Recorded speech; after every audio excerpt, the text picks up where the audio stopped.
Dîmes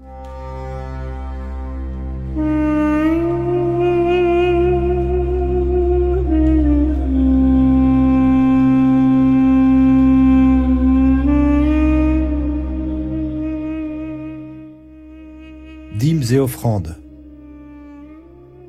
Dès lors que l'accomplissement et la réalisation de tous les commandements ont eu lieu en ce jour précis de Shavuot, de la Pentecôte, comme relaté dans le livre des Actes des Apôtres, lorsque Ruach HaKodesh, le Saint-Esprit, s'est répandu sur les disciples, nous devons tout d'abord examiner ce livre bien précis, afin de comprendre le fonctionnement juste et définitif des lois concernant les dîmes et les offrandes, ainsi que la manière dont elles doivent être appliquées et vécues.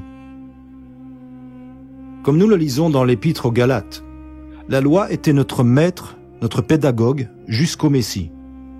Mais à partir de ce moment, les choses ont commencé à fonctionner en sens inverse. Le Messie lui-même et son esprit vivant en nous, nous guident dans la compréhension de sa volonté, c'est-à-dire de la loi. Ainsi, lorsque nous sommes remplis de son esprit, c'est Ruach HaKodesh lui-même qui nous ramène aux commandements et nous aide à les comprendre et à les vivre correctement. Auparavant, j'ai publié 2 articles, les Actes des disciples et Vous ne posséderez rien et vous serez heureux.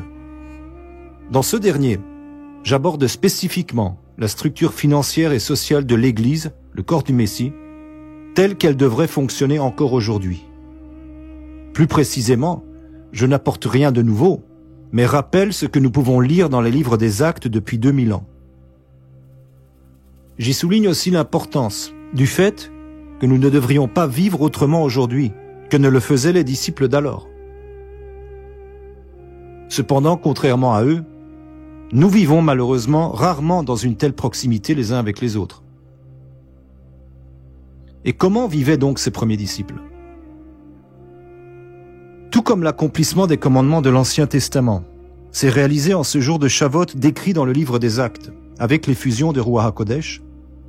De même, les lois régissant la structure sociale et le fonctionnement du peuple élu ont été accomplies dans leur forme la plus parfaite à cette époque bien précise. Cela est clairement évident d'après ce que nous lisons dans Actes, chapitre 4, verset 32, à chapitre 5, verset 16.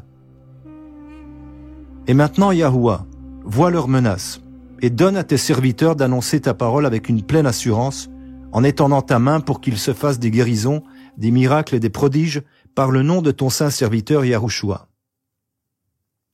Quand ils eurent prié, le lieu où ils étaient assemblés trembla, et ils furent tous remplis de Ruach HaKodesh, et ils annonçaient la parole d'Élohim avec assurance. La multitude de ceux qui avaient cru n'était qu'un cœur et qu'une âme. Nul ne disait que ses biens lui appartenaient en propre, mais tout était commun entre eux. Avec une grande puissance, les apôtres rendaient témoignage de la résurrection du Seigneur Yahushua, et une grande grâce reposait sur eux tous. Car il n'y avait parmi eux aucun indigent.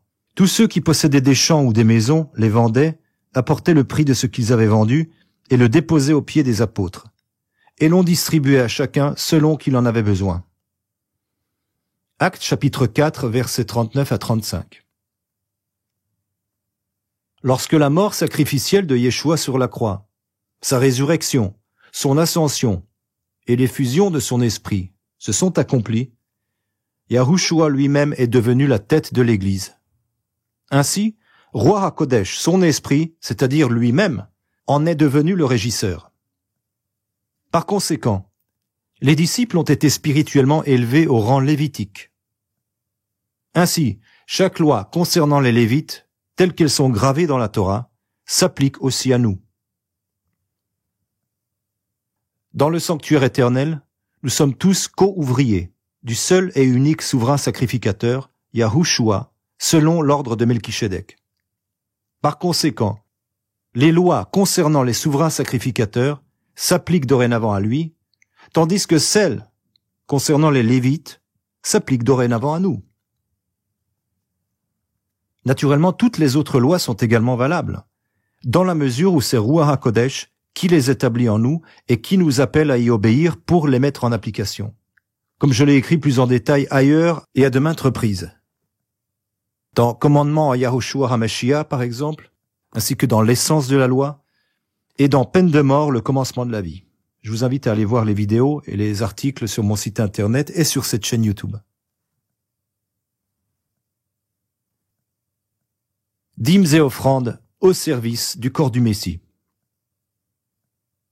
Dans Actes 4 et 5, nous voyons clairement qu'étant devenus des Lévites dans un sens spirituel, et que servant dans le sanctuaire éternel aux côtés de Yahushua, notre souverain sacrificateur, nous, tout comme les anciens Lévites selon la chair, ne possédons rien en propre et n'avons pas d'héritage sur cette terre.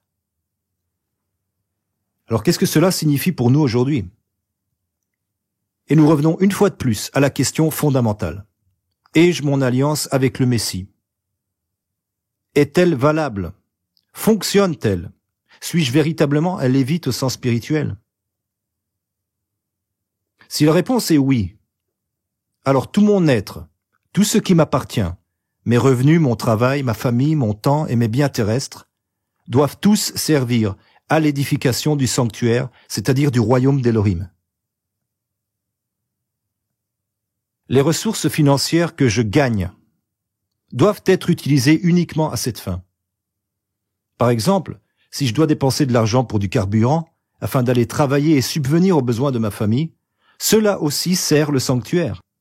Car après tout, mon bien-être et celui de ma famille, ainsi qu'un mode de vie sain et équilibré, contribuent au renforcement du sanctuaire, c'est-à-dire du corps du Messie, car je pourrais en conséquence accomplir le ministère en bonne forme et en bonne santé, et ainsi être un bon exemple et un témoignage aux yeux des autres.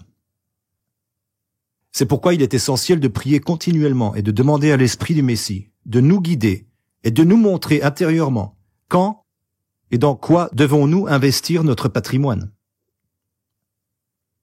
Chaque possession enregistrée à notre nom, bien que légalement la nôtre, selon les lois du monde, doit en fin de compte servir la communauté, le sanctuaire commun, ainsi que le fonctionnement et la croissance du corps du Messie. Cela ne signifie pas que nous devons redistribuer constamment tout ce que nous possédons entre nous, mais plutôt que notre mode de vie tout entier doit refléter notre consécration. Chaque dépense et chaque repas que nous consommons doivent être en accord avec le maintien, le renforcement et l'accomplissement de notre ministère. C'est pourquoi tout excès de poids n'est autre que le reflet direct et proportionnel du désordre spirituel chez la personne montrant ce symptôme. Un signe d'avidité et de manque de retenue, comme je le mentionne dans mon enseignement sur la cacheroute, les lois alimentaires cachères. Dans ce sens, pour nous, la dîme et l'offrande ne sont plus des choses distinctes, mais elles s'entremêlent et deviennent un principe général. Notre dîme et notre offrande appartiennent au seul et unique souverain sacrificateur, ainsi qu'à nos frères lévites, qui sont dans le besoin, tandis que nous avons en abondance. Le plus grand modèle de dîme et d'offrande nous est présenté par notre Maître lui-même, dans une parabole qui illustre le plus clairement l'intention primordiale qui devrait motiver nos dons. Je lis dans Luc chapitre 21, versets 1 à 4.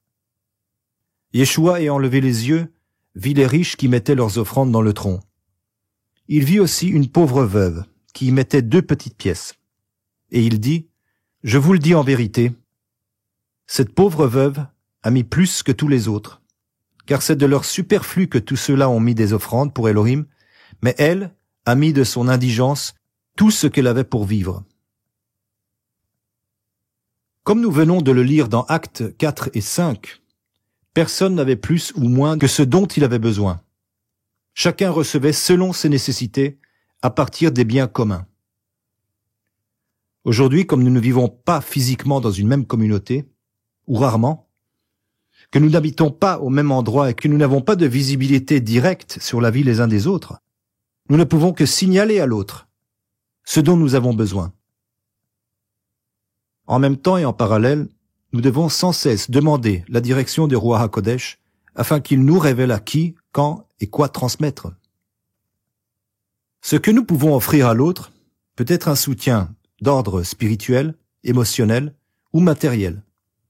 Une prière, un appel téléphonique, une visite, un mot d'encouragement, un message des Écritures, ou 1 kilogramme de farine, une paire de chaussures ou même un virement bancaire. Si tu ressens que tu es dans l'abondance, que ce soit en termes d'argent, de temps, de connaissances ou de compétences diverses, ne laisse pas ces choses s'accumuler inutilement, comme le talent enterré dans la parabole. Demande au souverain sacrificateur de te montrer quel frère lévite est dans le besoin de ce que tu as reçu de lui en abondance, car il se peut qu'il subisse un manque précisément dans ce domaine. Ce besoin provisoire peut lui avoir été donné afin d'éprouver sa foi. De qui attend-il la solution? Et s'il persévère et n'attend de l'aide que d'en haut, Elohim lui-même enverra quelqu'un vers lui avec exactement ce dont il a besoin. Et cette personne, ce pourrait être toi. C'est pourquoi il est crucial que les deux parties restent en obéissance en tout temps, afin que la connexion puisse se faire. Mais ceux qui se réunissent encore lors des rassemblements chrétiens traditionnels hebdomadaires, généralement le dimanche, continuent à échanger des sourires de façade, des conversations dénuées de sens, du type « Comment vas-tu ? Bien, gloire à Dieu ». Ils continuent à écouter de manière passive les discours théologico-philosophiques fades et vides de leurs pasteurs, semblables à un lait dilué sans substance. Puis rentrent précipitamment chez eux, chacun retournant à son existence isolée, parmi les non-croyants, enfermés dans sa petite bulle personnelle.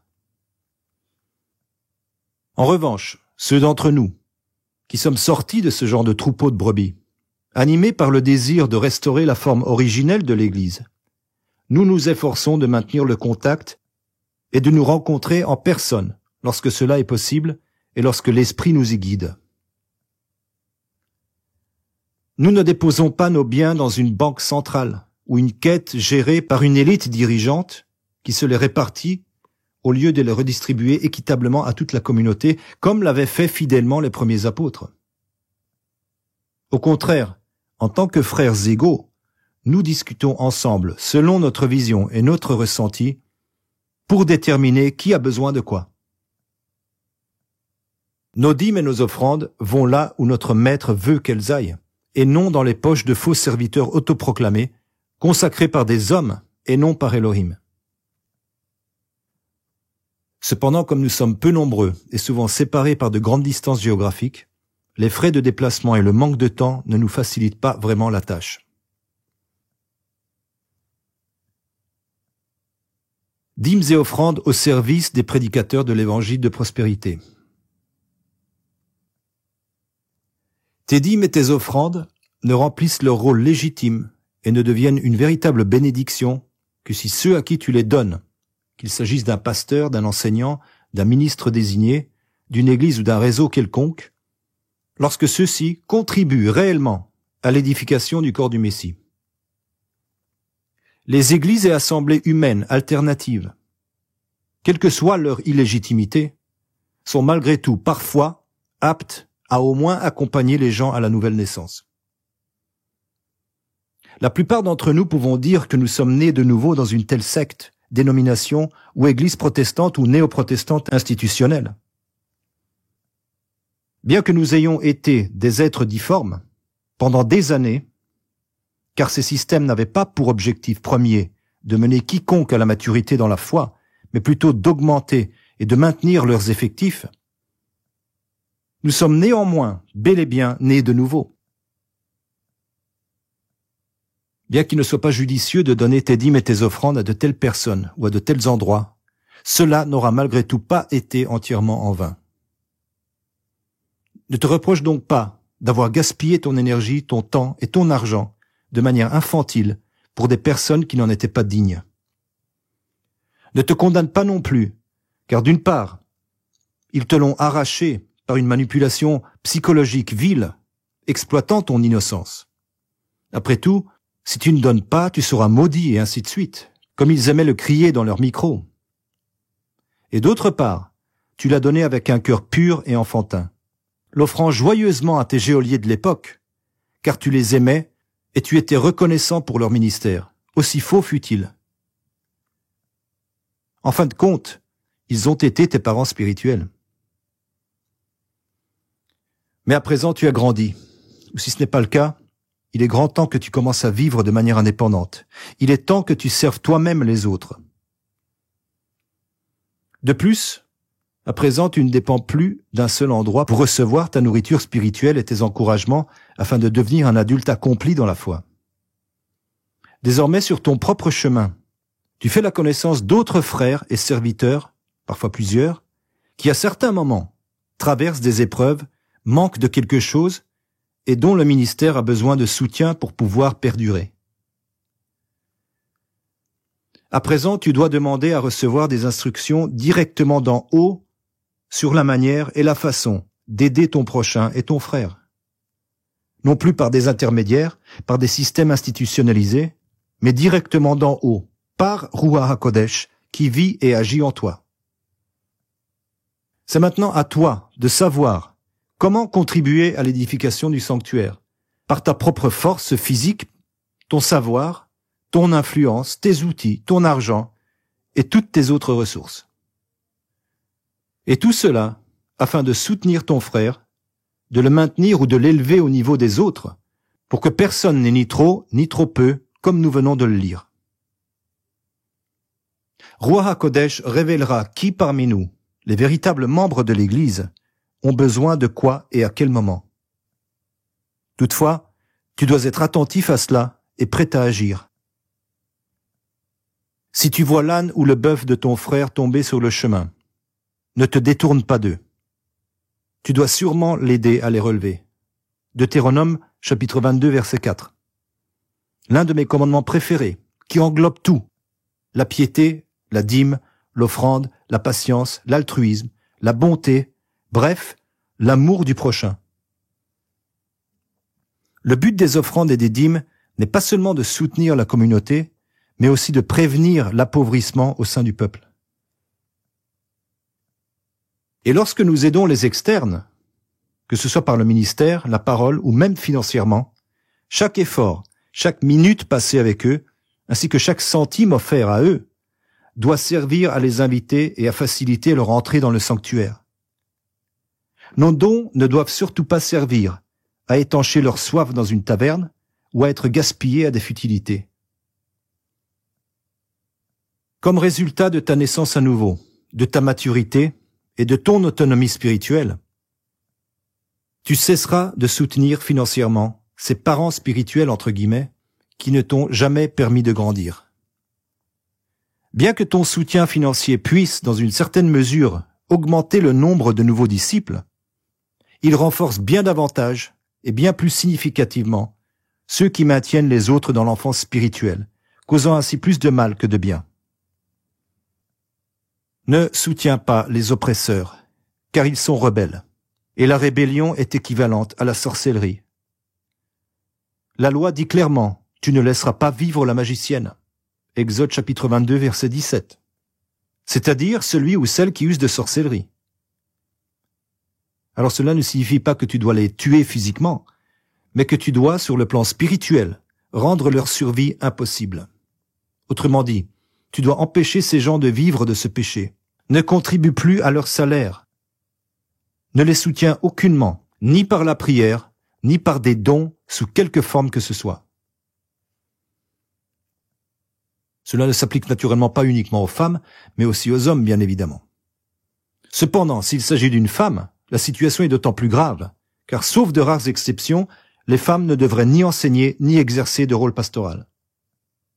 L'excès de féminisation que nous observons aujourd'hui dans le monde chrétien, ainsi que dans le monde en général d'ailleurs, sera bientôt purifié par un jugement sévère.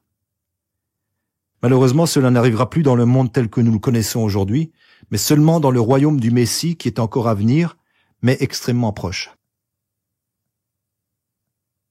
Comme résultat de ta naissance à nouveau, de ta maturité et de ton autonomie spirituelle, tu feras également la connaissance de véritables frères et sœurs, ceux qui œuvrent pour le bien de la communauté. À leur côté, tu serviras en tant que soutien complémentaire.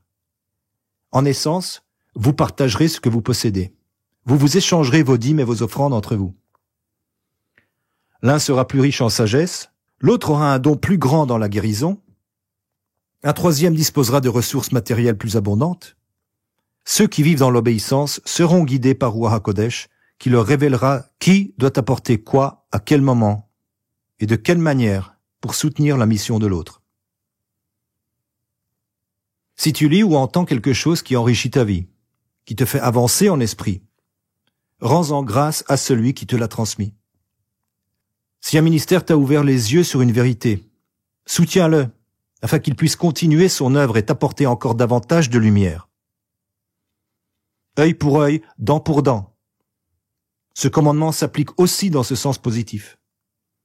As-tu reçu un œil de quelqu'un, grâce à quoi ta vision spirituelle est plus claire? Offre-lui en retour de quoi enrichir sa vision, afin qu'il puisse voir encore plus et continuer à transmettre davantage. Autrement dit, donne-lui les moyens de passer plus de temps dans la présence et dans le ministère d'Élohim, pour qu'il puisse éclairer les yeux d'autrui, comme il l'a fait avec les tiens. As-tu reçu une dent d'un serviteur? Un message, un ministère de délivrance, une prière avec imposition des mains, grâce auquel tu as appris à te tenir seul devant Elohim dans l'obéissance, sans avoir besoin d'un intermédiaire humain? As-tu appris à mâcher par toi-même une nourriture plus solide que ce que tes ravisseurs d'autrefois t'offraient dans leurs biberons dominicaux? Alors rends une dent à celui qui t'a nourri, c'est-à-dire pourvois aussi à ses besoins matériels, afin qu'il ait de quoi se mettre sous la dent justement, et puisse poursuivre son ministère d'affermissement envers d'autres âmes encore restées captives dans l'infantilisme spirituel des assemblées diverses. Peu ont le privilège de se consacrer entièrement au ministère. Et il n'est pas attendu que nous nous consacrions exclusivement au sanctuaire en tout temps et en toutes circonstances. Le ministère est un travail souvent occasionnel ou à temps partiel. Il évolue de manière dynamique, tout comme le sanctuaire lui-même. Même un homme aussi éminent que Paul a souvent dû subvenir à ses besoins lui-même en fabriquant des tentes, tout en poursuivant son ministère à côté. Mais à d'autres moments, c'est bien la communauté fraternelle qui a pris soin de lui en lui offrant un toit, des vêtements, de la nourriture, des paroles d'encouragement, des prières ou même un soutien financier. Malgré cela, aujourd'hui, nous voyons d'innombrables serviteurs à plein temps qui attendent de leurs brebis que celles-ci les soutiennent financièrement et en abondance. Aujourd'hui encore, nombreux sont ceux qui s'imaginent avoir été appelés par le Seigneur à un ministère à plein temps. Ce n'est cependant souvent pas tant la voix du Seigneur qu'ils entendent, mais bien plutôt l'écho de leurs propres désirs charnels, dont l'essence est leur volonté de dominer sur les autres. C'est aussi une carrière, et beaucoup la construisent, tout comme les carriéristes qui servent Mammon dans le monde. Regarde les pasteurs des grandes églises traditionnelles.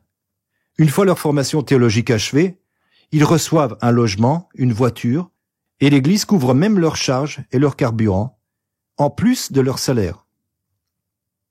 Et tout ceci, pour qu'ils puissent délivrer un petit monologue dominical d'une demi-heure une fois par semaine à cette poignée de survivants qui subsistent encore entre les bancs de l'église.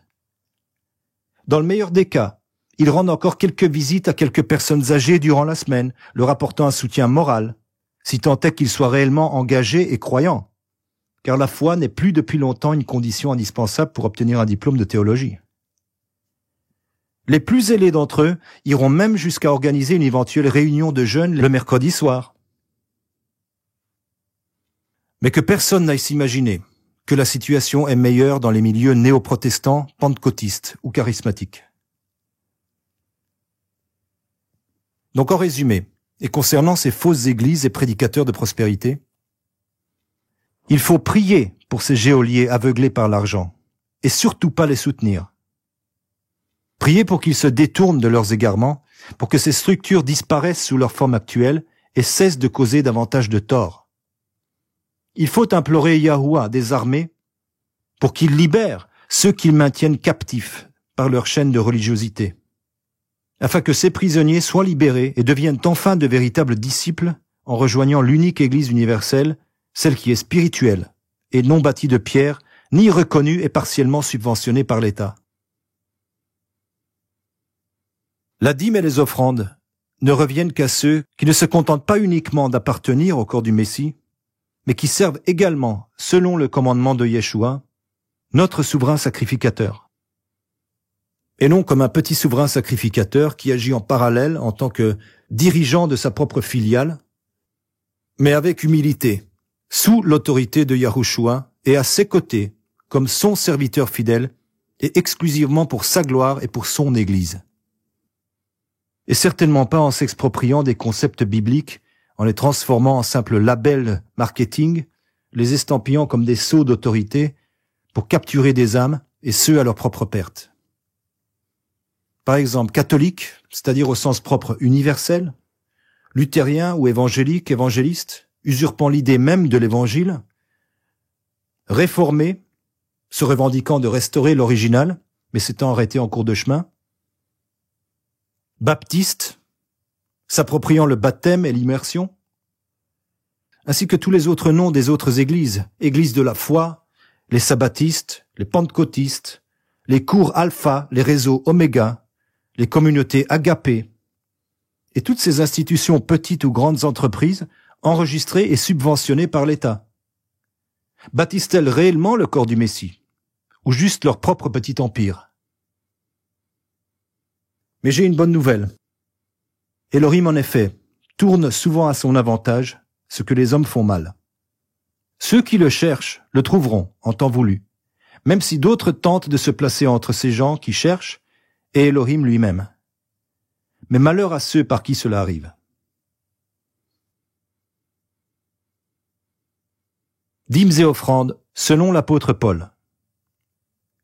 L'apôtre Paul souligne à plusieurs reprises qu'il aurait certes le droit de recevoir un soutien matériel, mais il préfère tout de même subvenir à ses besoins par le biais de son propre travail, afin de ne pas être un fardeau pour les différentes communautés. Plusieurs passages de la Bible abordent ce sujet, comme par exemple dans 1 Corinthiens chapitre 9, versets 6 à 14. Est-ce que moi seul et Barnabas n'avons pas le droit de ne point travailler? Qui jamais fait le service militaire à ses propres frais? Si nous avons semé parmi vous les biens spirituels, est-ce une grande chose si nous moissonnons vos biens matériels? Ceux qui accomplissent le service du temple vivent du temple, et ceux qui servent à l'autel partagent avec l'autel. De même aussi, Yahuwah a ordonné à ceux qui annoncent l'évangile de vivre dans l'évangile. Galates chapitre 6, verset 6. Que celui à qui l'on enseigne la parole fasse part de tous ses biens à celui qui l'enseigne. 1 Timothée chapitre 5, verset 17-18.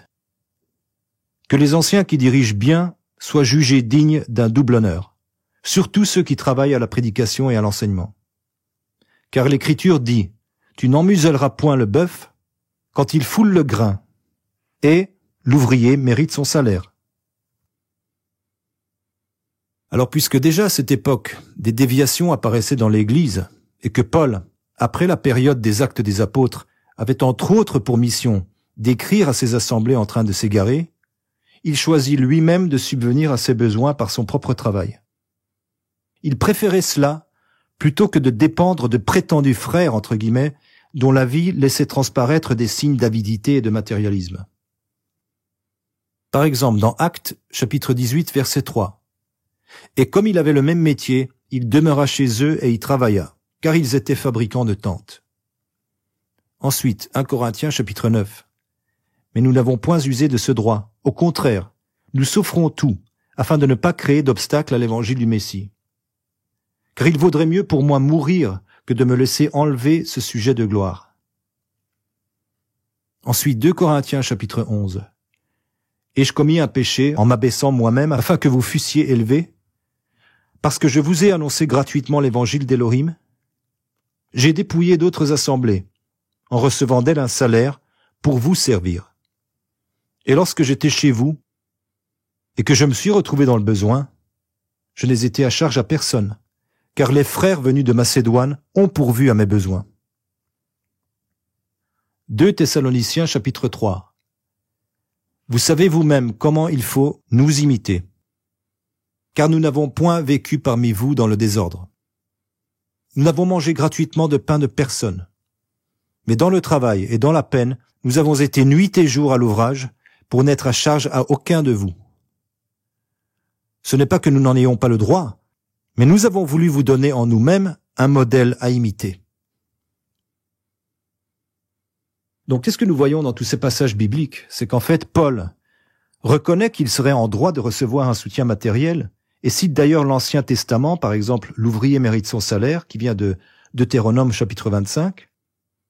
Cependant, il préfère subvenir à ses propres besoins par son travail, afin de ne pas être un fardeau pour les assemblées et pour que personne ne puisse l'accuser de chercher un gain matériel. Il a été contraint de le faire, car l'Église de l'époque, tout comme celle d'aujourd'hui, était à ce point remplie d'avidité qu'elle aurait été capable de laisser mourir de faim, même ceux qui lui apportaient la vie elle-même. Comment la dîme et l'offrande fonctionnent-elles chez nous? Sur notre site web et notre chaîne YouTube, nous sollicitons également des dons et un soutien financier. Malheureusement, il est nécessaire de le demander, car la nature égoïste des hommes, y compris parmi les disciples, se manifeste souvent dans leur désir de tout recevoir gratuitement sans jamais rien offrir en retour.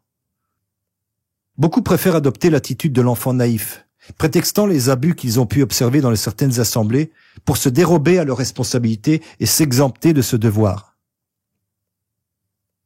Mais ce n'est pas parce que tu as vu de faux pasteurs cupides, avides de richesses et matérialistes, usés de manipulation spirituelle pour extorquer de l'argent, affirmant « si tu ne donnes pas, tu ne recevras pas et tu seras maudit », que tu as pour autant le droit de te replier sur toi-même et de rester passivement assis sur tes lauriers.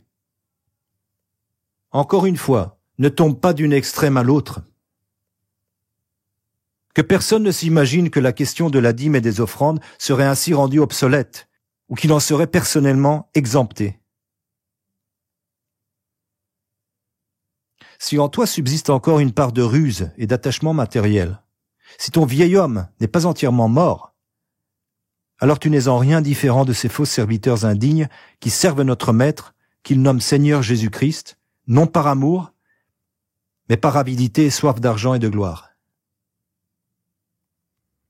Ton rôle ne se limite pas à dénoncer les faux ministres, mais il consiste également à purifier ta propre pensée, par son renouvellement, afin de restaurer l'original là où le mensonge l'a déformé. Il est très dangereux de rejeter la parole, simplement parce que d'autres l'ont accaparée et l'ont souillée. Mais au contraire, il faut prier et travailler à sa purification et à sa restauration. Après cela, certains viennent encore commenter sous mes vidéos en disant, par exemple, « C'était une déception de voir un appel au don à la fin de ta vidéo. » Eh bien, ce genre d'attitude est non seulement minable, mais elle révèle aussi de façon criante l'état d'esprit pathétiquement égoïste de ces personnes. Et conscient du triste état matérialiste de l'Église d'aujourd'hui, j'ai à de maintes reprises prié Elohim, lui demandant de pouvoir subvenir à mes besoins et à ceux de ma famille par le biais du monde séculier, grâce à ma propre profession, comme Paul le faisait avec la fabrication des tentes, plutôt que de dépendre de cette masse de croyants majoritairement ingrates. En vérité, je ne voudrais pas que notre subsistance repose sur vous. Et Elohim me bénit justement en exaucant cette prière, car nous avons tout ce dont nous avons besoin, parfois avec des difficultés, certes, mais en fin de compte, nous ne manquons jamais de rien. Certains frères, d'ailleurs, à l'image de la veuve pauvre, nous soutiennent malgré leur situation financière difficile avec de petites sommes symboliques. Par ce geste, ils couvrent de honte ceux qui auraient largement les moyens de donner, mais qui refusent même de partager de leur superflu. Et que celui qui pense ainsi, s'exemptant de remplir la loi de l'amour de cette manière, tout en sachant au fond de lui qu'il agit mal, devrait se souvenir de ce qui est arrivé à ce fameux couple dans le livre des Actes. Eux, au moins, avaient pourtant donné, mais non avec un cœur pur, et ils ont menti devant le Père. Car tu le sais très bien, puisque tu l'as lu à de maintes reprises, que parmi d'autres, ni les cupides, ni les avares n'hériteront du royaume des cieux. Lorsque tu as le droit de consommer ta propre dîme et ta propre offrande. Il existe un cas particulièrement intéressant parmi les commandements concernant les dîmes et les offrandes, que nous trouvons dans Deutéronome chapitre 14, au verset 22 à 26, et qui dit ceci. Tu devras prélever fidèlement la dîme de tout le produit de ta semence que ton champ rapportera chaque année. Tu la mangeras devant Yahuwah, ton Elohim, dans le lieu qu'il choisira pour y faire résider son nom. La dîme de ton blé, de ton vin et de ton huile, ainsi que les premiers-nés de ton gros et de ton petit bétail, afin que tu apprennes à toujours craindre Yahuwah, ton Elohim. Mais si la route est trop longue pour toi, et que tu ne peux pas porter la dîme parce que le lieu que Yahuwah ton Elohim aura choisi pour y mettre son nom est trop éloigné, lorsque Yahuwah ton Elohim t'aura béni, alors tu pourras échanger la dîme contre de l'argent. Prends cet argent en main et rends-toi au lieu que Yahuwah ton Elohim aura choisi. Là, tu dépenseras cet argent pour ce que ton âme désire, bœuf, brebis, vin, boisson forte, ou tout ce qui te fera plaisir. Là, en présence de Yahuwah ton Elohim, tu mangeras et tu te réjouiras, toi et ta maison. Le soutien du ministère, tant le nôtre que celui des autres, doit être un engagement constant dans notre vie. Cependant, il existe aussi des moments où l'on s'accorde ce que notre âme désire, pour notre propre joie et celle de notre famille. Mais même dans ces cas, n'oublions pas que cela doit se faire là où Yahuwah l'a choisi et en sa présence. Cela peut être des vacances, une récompense matérielle quelconque, ou toute autre chose qui procure de la joie. Bien sûr, en tant que croyants nés de nouveau, nous soumettons ces choix à sa volonté, comme nous le faisons pour toute chose. Ne l'oublions pas, nous ne sommes ni ascètes, ni moines, ni nonnes. Nous sommes appelés à la vie et non à la mortification. Notre vocation n'est pas celle de ces religieux trompés dans des doctrines humaines qui, comme le soi-disant Saint François, qui manquait franchement d'assises dans sa foi, s'imaginent atteindre le salut en se dépouillant de tout par une décision humaine et arbitraire. Ceux-ci ne font que tomber dans l'extrême inverse des excès du monde. En tant que disciples nés de nouveau, nous sommes appelés à la liberté. Et dans les limites fixées par la loi d'Elohim, cette liberté est immense. C'est précisément la loi qui définit la juste mesure de toute chose, et c'est en elle que nous pouvons jouir pleinement, avec reconnaissance, des biens terrestres et des joies de l'âme, car eux aussi ont été créés par le Père pour ses enfants, comme Paul l'a écrit dans sa première lettre à Timothée. Dîmes et offrandes au service des anciens sanctuaires. Comme je l'ai mentionné au début, nous sommes justifiés par la foi. Cependant, le Consolateur, Roi HaKodesh, qui habite en nous, accomplit désormais ses commandements en nous de manière automatique et active, sur la base de la loi originale. C'est pourquoi ceux qui vivent dans l'obéissance et aspirent à la maturité spirituelle devraient approfondir la compréhension du fonctionnement de la loi de la dîme et de l'offrande dans l'ancienne alliance. Il s'agit de reconnaître que l'essence des deux alliances est en réalité la même. En comprenant cela, nous pourrons appliquer consciemment ces lois en harmonie avec l'Esprit du Messie qui vit en nous et en coopération avec lui. Rien n'exprime mieux le fait que nos dîmes et nos offrandes doivent avant tout servir à l'édification du sanctuaire, du corps du Messie, que ce verset trouvé précisément dans la section hebdomadaire de la Torah, Vayakel, au moment même où cet enseignement est formulé. Je lis dans Exode, chapitre 35, versets 4 à 29. Moïse parla à toute l'assemblée des enfants d'Israël et dit, « Voici ce que Yahuwah a ordonné. Prenez sur ce qui vous appartient une offrande pour Yahuwah. Tout homme dont le cœur est bien disposé apportera en offrande à Yahuwah de l'or, de l'argent et de l'airain, des étoffes teintes en bleu, en pourpre, en cramoisi, du fin lin, des poils de chèvre, des peaux de bélier teintes en rouge, des peaux de dauphin et du bois d'acacia, de l'huile pour le chandelier, des aromates pour l'huile d'onction et pour le parfum odoriférant, des pierres d'onyx et d'autres pierres pour la garniture de l'éphod et du pectoral. Tous ceux parmi vous qui sont habiles viendront et exécuteront tout ce que Yahuwah a ordonné. Le tabernacle, sa tente et sa couverture, ses agrafes, ses planches, ses barres, ses colonnes et ses bases, l'arche et ses barres, le propitiatoire et le voile pour couvrir l'arche, la table et ses barres, et tous ses ustensiles, et les pains de proposition, le chandelier et ses ustensiles, ses lampes et l'huile pour le chandelier, l'autel des parfums et ses barres, l'huile d'onction et le parfum odoriférant et le rideau de la porte pour l'entrée du tabernacle, l'autel des holocaustes, la grille d'airain, ses barres et tous ses ustensiles, la cuve et sa base, les toiles du parvis, ses colonnes et ses bases, le rideau de la porte du parvis, les pieux du tabernacle, les pieux du parvis et leurs cordages, les vêtements d'office pour le service dans le sanctuaire, les vêtements sacrés pour Aaron et le sacrificateur, et les vêtements de ses fils pour les fonctions du sacerdoce. Toute l'assemblée des enfants d'Israël se retira de devant Moïse. Tous ceux dont le cœur était bien disposé, et tous ceux dont l'esprit était volontaire, vinrent et apportèrent une offrande à Yahuwah pour l'œuvre de la tente d'assignation, pour tout son service et pour tous les vêtements sacrés. Les hommes vinrent aussi bien que les femmes. Tous ceux dont le cœur était bien disposé apportèrent des boucles, des anneaux, des bagues, des bracelets, tout objet d'or. Chacun présenta l'offrande d'or qu'il avait consacrée à Yahuwah. Tous ceux qui avaient des étoffes teintes en bleu, en pourpre, en cramoisi, du fin lin, des poils de chèvre, des peaux de bélier teintes en rouge et des peaux de dauphin, les apportèrent. Tous ceux qui présentèrent une offrande d'argent et d'airain apportèrent l'offrande à Yahuwah. Tous ceux qui avaient du bois d'acacia pour les ouvrages destinés au service l'apportèrent. Toutes les femmes habiles filèrent de leurs mains et apportèrent ce qu'elles avaient filé, du bleu, de la pourpre, du cramoisi, du fin lin. Toutes les femmes dont le cœur était animé d'une sagesse spéciale filèrent du poil de chèvre. Les chefs du peuple apportèrent les pierres d'onyx et les autres pierres pour la garniture de l'éphod et du pectoral. Les aromates et l'huile pour le chandelier, pour l'huile d'onction et pour le parfum odoriférant. Tous les enfants d'Israël, hommes et femmes, dont le cœur était disposé à contribuer à l'œuvre que Yahuwah avait ordonnée par Moïse, apportèrent des offrandes volontaires à Yahuwah.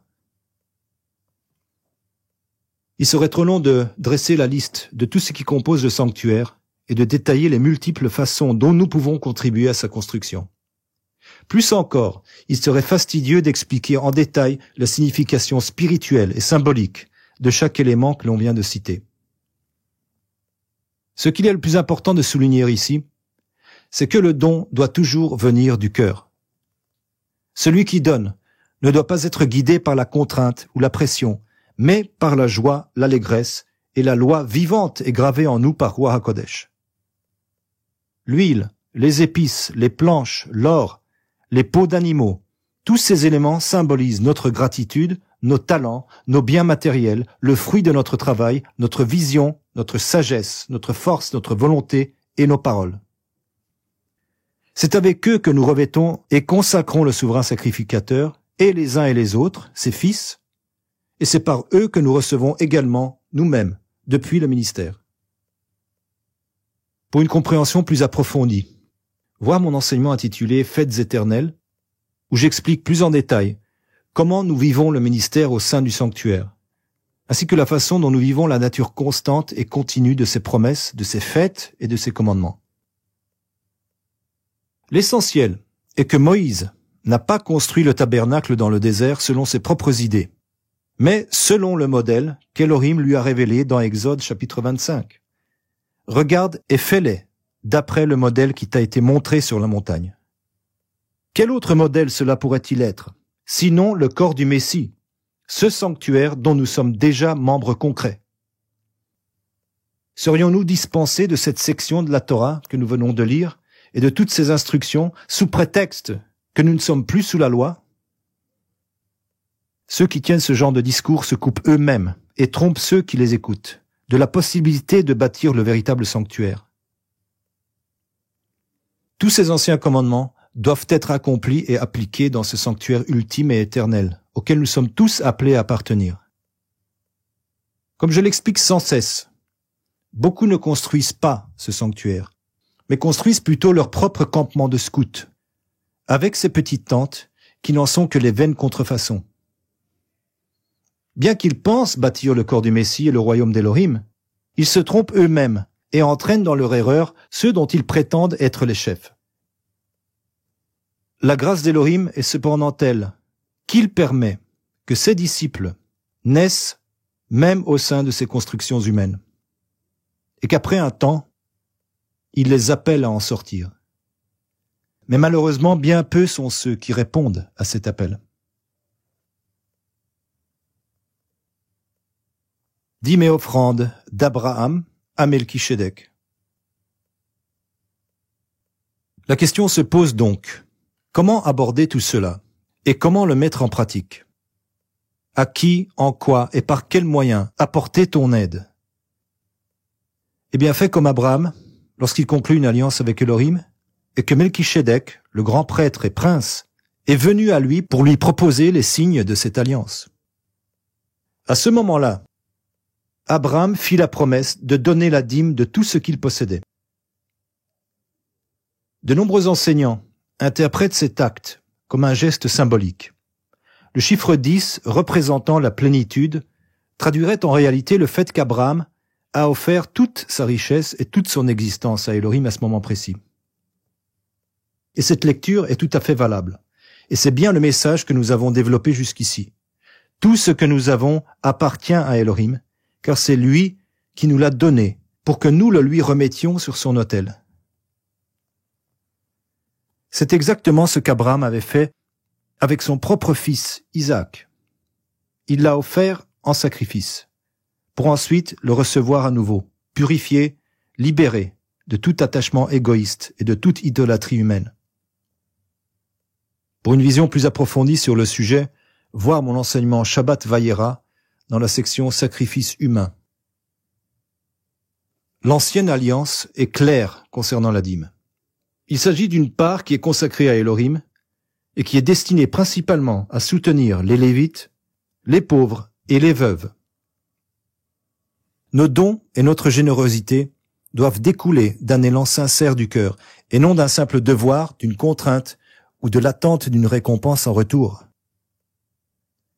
C'est exactement ce que Yeshua vient confirmer et accomplir lorsqu'il dit dans Matthieu 6, verset 3, « Mais quand tu fais l'aumône, que ta main gauche ne sache pas ce que fait ta main droite. »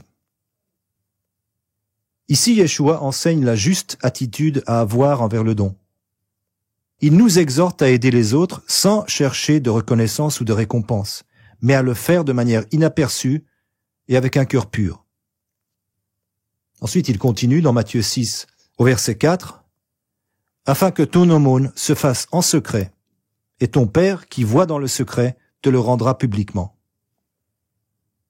Cela s'aligne avec l'enseignement de l'Ancienne Alliance, qui met en avant le don désintéressé et la charité sincère.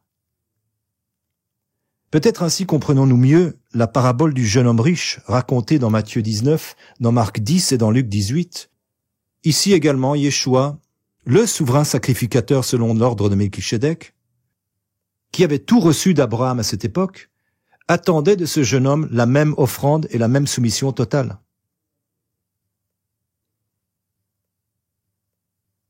Comment les commandements de la dîme et du don s'accomplissent-ils en toi? Demande-le dans la prière, la supplication et le jeûne, auprès du souverain sacrificateur lui-même. Peut-être es-tu appelé à donner quelque chose à une personne du monde, en dehors du sanctuaire, afin qu'elle comprenne qu'elle est aussi invitée sous cette tente et qu'elle peut, par la nouvelle naissance, devenir un lévite à son tour. Car la dîme n'était pas toujours destinée uniquement aux souverains sacrificateurs et aux lévites. Elle était aussi destinée aux veuves, aux orphelins, aux pauvres et aux étrangers, comme il est écrit dans Deutéronome chapitre 26, versets 12 à 13, « Quand tu auras achevé de lever toute la dîme de tes revenus, la 3e année, l'année de la dîme, et que tu l'auras donnée aux lévites, à l'étranger, à l'orphelin et à la veuve, afin qu'ils mangent et se rassasient dans tes portes. » Le don le plus parfait est celui où la personne qui le reçoit ne sait même pas qui en est l'auteur. La meilleure offrande est celle que l'on fait à quelqu'un qui ne peut pas la restituer, comme nous le lisons dans Luc, chapitre 14.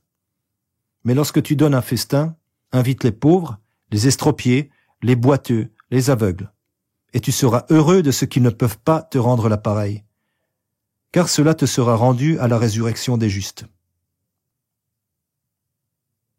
En conclusion, au début de cet enseignement, j'ai souligné une vérité essentielle, qui est que débattre de n'importe quelle loi, y compris celle de la dîme et des offrandes, est inutile, voire nuisible, dans le cas de personnes non sauvées. Sans une alliance véritable avec le Messie, et sans être rempli de son esprit, Toute discussion concernant les Saintes Écritures n'est que vain bavardage pharisaïque. Si tu n'es pas né de nouveau, c'est-à-dire si tu n'es pas un lévite, alors d'une part, tu n'as en aucun cas le droit de recevoir la dîme ou les offrandes en tant que serviteur. Cela doit être clairement établi. D'autre part, si tu idolâtres la loi pour elle-même, non seulement elle ne te sauvera pas, mais elle te condamnera. Car quels que soient tes efforts, tu ne pourras jamais observer parfaitement la loi et encore moins être justifié par elle. Il est bon de faire des dons en tant que membre du peuple, en dehors du sanctuaire, tout comme c'était le cas à l'époque de l'Ancien Testament.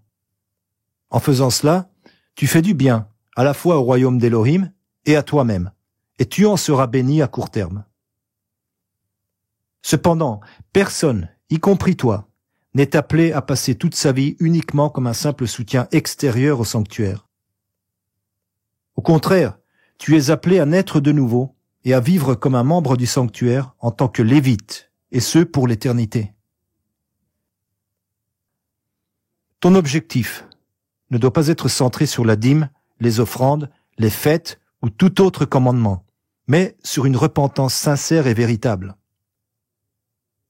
Repens-toi, entre autres, pour avoir cru, ne serait-ce qu'un seul instant, que tu pouvais prendre ton destin en main et mériter la vie éternelle par tes propres œuvres. Sans être brisé, ton vieil homme ne mourra jamais, et tu continueras d'outrager le sang de l'agneau versé pour toi, en le rejetant par ton comportement et ton orgueil pharisaïque, te précipitant ainsi vers ta propre perte.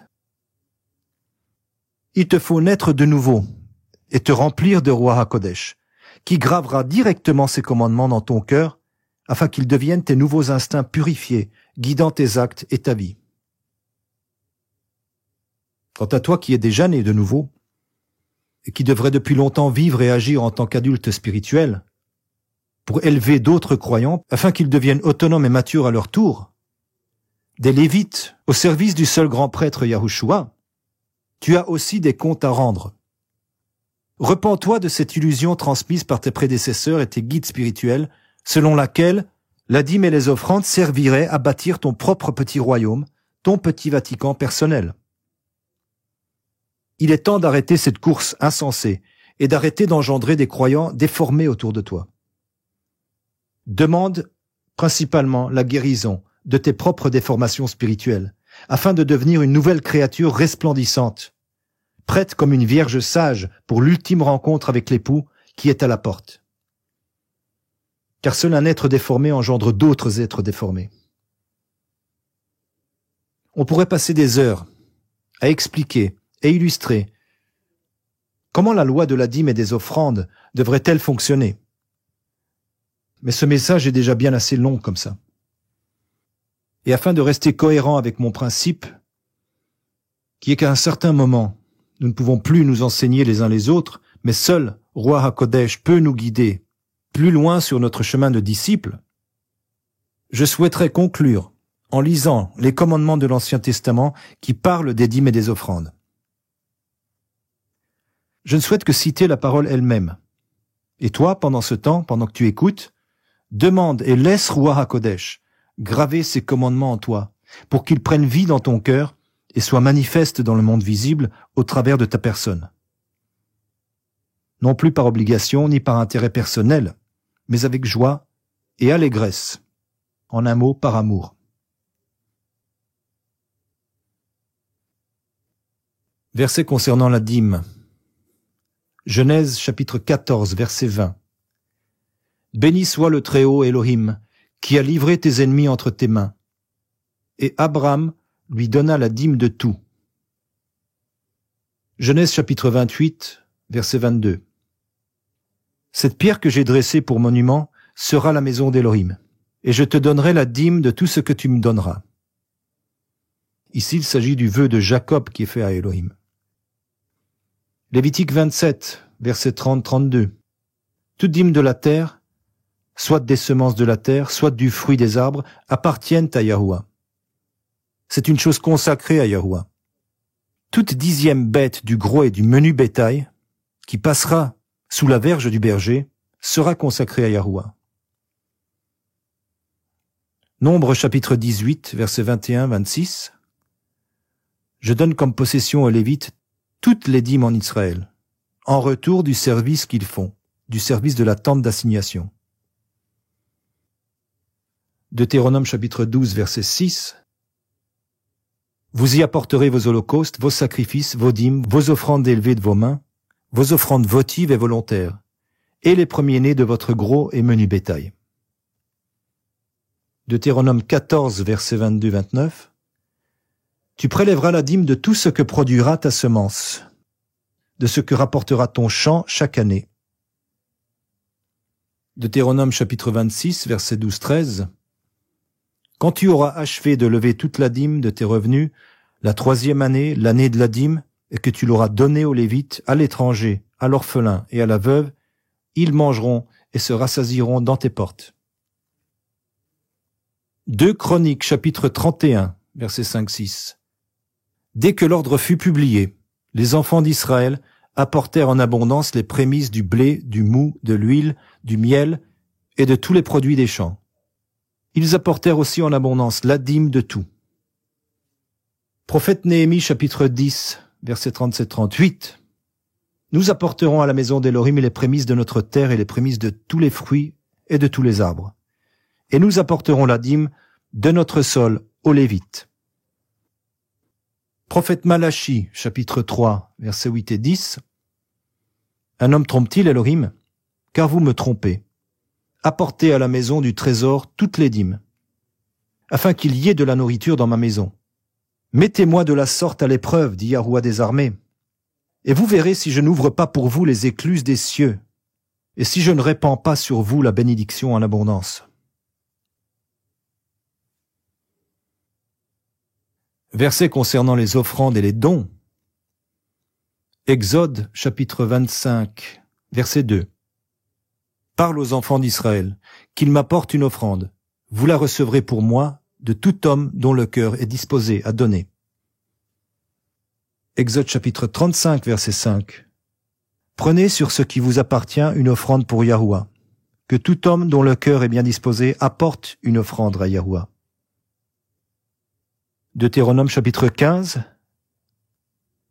S'il y a chez toi quelques indigents d'entre tes frères, dans l'une de tes villes, dans le pays que Yahuwah ton Elohim te donne, tu n'endurciras pas ton cœur et tu ne fermeras pas ta main devant ton frère indigent. Mais tu lui ouvriras ta main et tu lui prêteras de quoi pourvoir à ses besoins. Tu lui donneras et ton cœur ne s'attristera point en le donnant. Proverbe de Salomon, chapitre 3, versets 9 et 10. Honore Yahuwah avec tes biens et avec les prémices de tout ton revenu. Alors tes greniers seront remplis d'abondance et tes cuves regorgeront de moût. Proverbe chapitre 11, versets 24-25. Tel donne libéralement et il devient plus riche. Tel épargne à l'excès et il ne fait que s'appauvrir. L'âme bienfaisante sera rassasiée et celui qui arrose sera lui-même arrosé.